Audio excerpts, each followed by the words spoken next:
Tu es parce que tu as. C'est ce qu'on a toujours voulu nous faire croire, les amis. Mais nous ne sommes pas ce que nous possédons. Nous sommes ce que nous avons décidé d'être. Aujourd'hui, nous vivons dans un monde d'images où beaucoup jugent les autres en fonction de leur voiture, de leur maison, de leur compte en banque. Et malheureusement, peu pour ceux qu'ils sont vraiment. Nous passons notre temps à courir derrière de nouvelles acquisitions matérielles.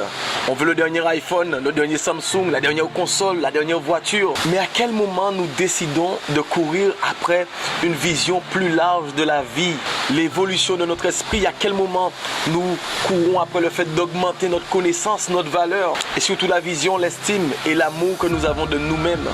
Et cela sans le relier à un bien matériel.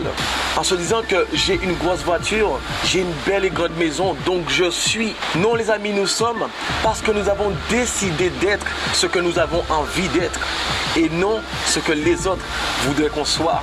Parce que la conséquence de se lier à ce que nous possédons est que lorsque nous le perdons, eh bien, nous avons tout simplement le sentiment de perdre une partie de ce que nous sommes nous-mêmes. Et c'est ainsi que beaucoup de personnes se retrouvent en perte de confiance totale après la perte de biens matériels parce qu'ils se disent « je n'ai plus, donc je ne suis plus ». Les amis, rien de ce que nous possédons extérieurement n'est éternel, mais uniquement ce que nous possédons à l'intérieur.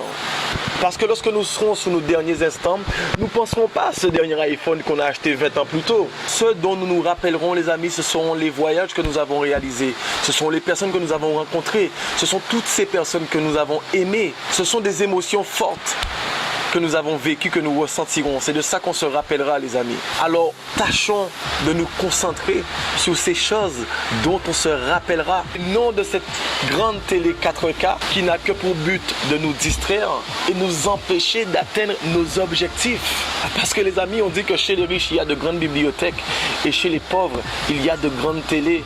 Et quand je parle de richesse, les amis, je ne parle pas uniquement d'argent, mais principalement de ce que nous avons à l'intérieur de nous. Selon moi, aujourd'hui, le piège de notre société est devenu le paiement en plusieurs fois, le crédit. Toutes ces choses qui nous montrent que tout est accessible et ça peu importe nos revenus. Mais selon moi, celui-ci n'a que pour but de nous maintenir la tête sous l'eau et empêcher notre créativité de se mettre en place afin de trouver la meilleure solution pour acquérir ce qu'on veut réellement. Résultat, les amis, nous nous retrouvons avec 1 500 € de revenus, mais 3 000 € de dépenses ou 3 000 € de dettes. Et ça, c'est vraiment fréquent. Je prends l'exemple d'un jeune couple classique. Nous avons ces jeunes couples qui sont du lycée ou de la fac ou de l'université, diplôme en main, qui vont trouver un travail. Ils trouvent un CDI, ils se trouvent un travail convenable. Tout de suite, on investit sur une voiture parce qu'il nous faut une voiture pour nous déplacer, donc ça fait un premier crédit. Une fois qu'on se sent stable, on a le bon métier, on a la bonne voiture. Alors de ce moment-là, on va investir dans l'immobilier, c'est-à-dire qu'on va s'acheter une maison. On va même pas parler d'investissement, mais on va s'acheter une maison et on va s'endetter sur 20 ans. Résultat, on se retrouve avec un travail qui ne nous plaît pas forcément, mais malheureusement, nous sommes emprisonnés parce que ce crédit de 20 ans, il faut l'assumer. Alors principalement, je m'adresse aux parents parce que tout part de là.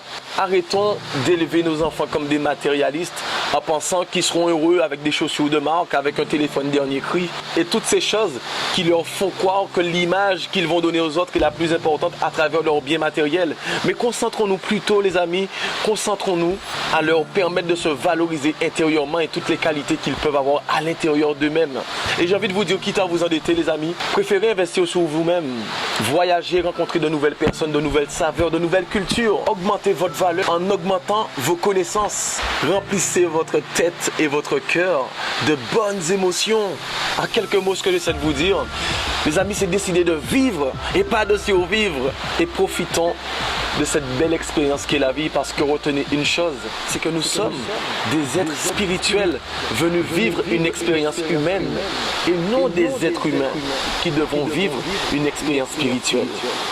Si cette vidéo vous a plu, les amis, partagez-la à un maximum de personnes. Et comme d'habitude, je vous dis à la prochaine dans une nouvelle vidéo. Je vous aime tous. Allez, bye bye.